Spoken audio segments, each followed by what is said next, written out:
দেখো থিটার ভ্যালু 0 থেকে 90 ডিগ্রির মধ্যে হলে আমরা sine theta, cos theta, tan theta, কট থিটা সবার ভ্যালু ইজিলি মনে রাখতে পারি। কিন্তু যখন থিটা 90-এর বেশি হয় তখন আমরা এটা কিভাবে বার করব সেটা আমরা আজকে শিখব। আবার আমরা এখানে যে একটা প্লাস হয় কখন মাইনাস হয় এটা কিন্তু আমাদের স্টুডেন্টদের মধ্যে আমি সবসময় দেখতে পাই যে 1 মাস 2 মাস পরে তারা ভুলে যায়, কনফিউজ হয়ে যায় পুরো, যে প্লাস হবে না মাইনাস হবে। আজকে তোমাদের ওটা একটা বাবা ছেলের গল্পের মাধ্যমে এমনভাবে করাবো সারা লাইফ তোমরা এই জিনিসটা ভুলবে না। দেখো তাহলে কিভাবে হয়। সাইন ধরো সাইন দেখো 90 পর্যন্ত পারি, 90-এর বেশি নেব তাহলে 120 লিখতে পারি। সাইন 120 সমান কি লিখতে পারি বলো তো? সাইন 90 প্লাস 30 লিখতে পারি, যোগ করলে 120 হয়। এবার মনে রাখবো সাইনের সঙ্গে সাইনের পরে যদি এখানে থিটা হতো থিটায় থাকতো, ঠিক আছে। ধরো 90 মানে কি 1 গণিত 90, হ্যাঁ, প্লাস 30। এবার যদি এখানে 1 থাকে, 3 থাকে, 5 থাকে, 7 থাকে, 9 থাকে, মানে বিজোড় সংখ্যাগুলো থাকে, তাহলে আমরা সাইনটাকে কস করে দেব। কস এখানে যা থাকবে সেটা এখানে বসিয়ে দেবো।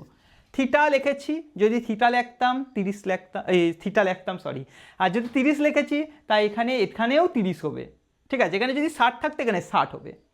আর যদি এখানে 2, 4, 6, 8, 10 এরকম জোড় সংখ্যা হতো তাহলে এখানে সাইনই থাকতো। এবং তো ক্লিয়ার।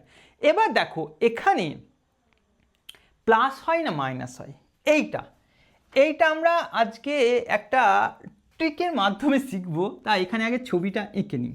হ্যাঁ, এটা অলের ঘর, অল মানে সাইন কস, না এটা সাইনের ঘরে লিখে দিই। এটা হচ্ছে ট্যানের ঘর, এটা হচ্ছে কসের ঘর বলতে অ্যাঙ্গেল দেখো এই পর্যন্ত অ্যাঙ্গেল হলো 90, তারপরে দেখো আরও 90 যোগ হলে 180, তারপরে আরও 90 যোগ হবে, তারপরে আরও 90 যোগ হবে। তাহলে এই পর্যন্ত যদি থাকে এটা অলের ঘর হবে, মানে সবাই পজিটিভ। এখানে সাইন পজিটিভ হবে, এখানে ট্যান পজিটিভ হবে, এখানে কস পজিটিভ হবে। এখানে দেখো আমি সাইনের করছি, সাইন 90 প্লাস 30, সাইন 90 মানে এই 90 পর্যন্ত কমপ্লিট হলো, তারপরে 30। দেখো আমি মনে রাখবো সাইন 90 প্লাস থিটা, মানে যে কোনো অ্যাঙ্গেল থাকতে পারে তো, তাহলে 90 প্লাস থিটা যদি হয় তাহলে এই ঘরে বিলং করছে, তাহলে এই ঘরে সাইন কী হয়? পজিটিভ, তাহলে সাইন এখানে পজিটিভ হবে। এবার প্রবলেমটা হয় এইখানে যে স্যার এখানে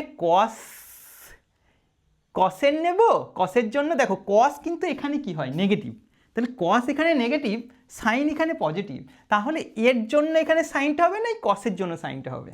এইখানে প্রবলেমটা হয়। দেখো তুমি মনে রাখবে, দেখো শাহরুখ খানের ছেলের নাম জানো কি? আরিয়ান খান।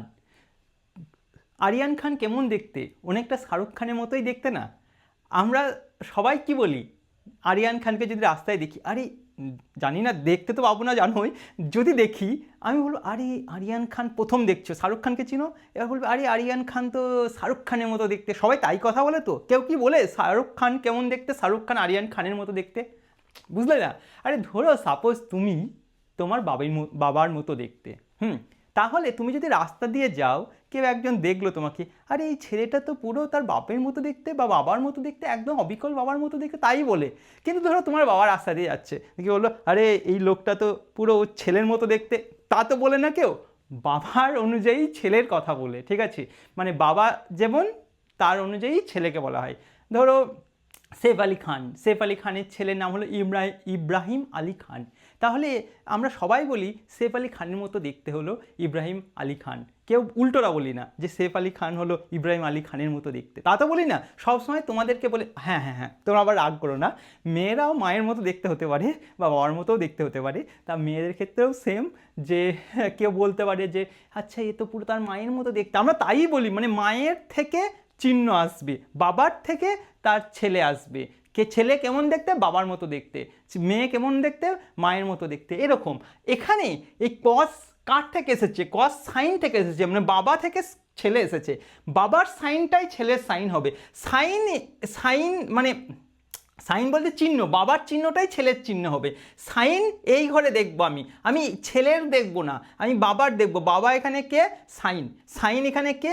সাইন এখানে পজিটিভ। সাইন এই ঘরে কি? পজিটিভ। তাই এখানে নেগেটিভ হবে না, পজিটিভ হবে। বুঝতে পারছো? বুঝতে পারলে? এরকম করে কসের ক্ষেত্রেও তুমি দেখতে পারো। দেখো কসে এখানে প্রবলেম হয় অনেকের। কস ধরো 120 ডিগ্রি, কী হবে বলো তো? কস 100, তাহলে এবার সব হয়ে যাবে তোমার। কস 120 মানে বলো তো কস কত লিখবো? 90 প্লাস 30। হ্যাঁ, তাহলে দেখো ইভেন নেই, অড আছে, 90 গণিত 1 আছে, লিখবো? ঠিক আছে, 1 গণিত 90 প্লাস 30। ঠিক আছে, এবার 1 আছে মানে কি? চেঞ্জ হবে। 3 থাকলেও চেঞ্জ হতো, 5 থাকলেও চেঞ্জ হতো, মানে অড থাকলে চেঞ্জ হবে, বিজোড় থাকলে চেঞ্জ হবে, তাহলে সাইন হয়ে যাবে। যা থিটা আছে সেটা বসিয়ে দেবো। ঠিক আছে, এবার এটা কার ঘর? এটা প্রথমে দেখছো 90 প্লাস 30, মানে 90 প্লাস 30 সেমভাবে এখানে এসেছে। ঠিক আছে, এটা কার ঘর? সাইনের ঘর। তবে এখানে আমি কি লিখবো? ডিরেক্ট সাইন এখানে পজিটিভ বলে পজিটিভ লিখে দেবো না, এইখানে তো ভুলগুলো করে ছেলেপিলে। এখানে বাবাকে দেখবো, বাবাকে কস, কস এই ঘরে কি হচ্ছে? কস এই ঘরে নেগেটিভ হচ্ছে, তাহলে এটা পজিটিভ হবে না, এটা নেগেটিভ হবে। বোঝা যাচ্ছে? তাহলে এখানে কত হলো? কস 30-এর ভ্যালু কত হয়? হ্যাঁ বলো, √3/2। আর এখানে বলো সাইন 30-এর ভ্যালু কত হয়? মাইনাস অফ কত হয়? 2। ঠিক আছে, এইভাবে হয়। আর চেঞ্জটা কিভাবে হয়? যে তাহলে আমরা ইন জেনারেল কি করব? সাইন হোক বা কস হোক 190, যাই হোক 90, সাইনের সঙ্গে কসের চেঞ্জ হয়, কসের সঙ্গে সাইনের চেঞ্জ হয়। ঠিক সেমভাবে ট্যানের সঙ্গে কটের হয় একইভাবে। আর কি হয়? সেকের সঙ্গে কসেক হয়, সরি সেকের সঙ্গে কি হয়? কসেক, কোসাইন, সরি কোসাইন হয়। ঠিক আছে।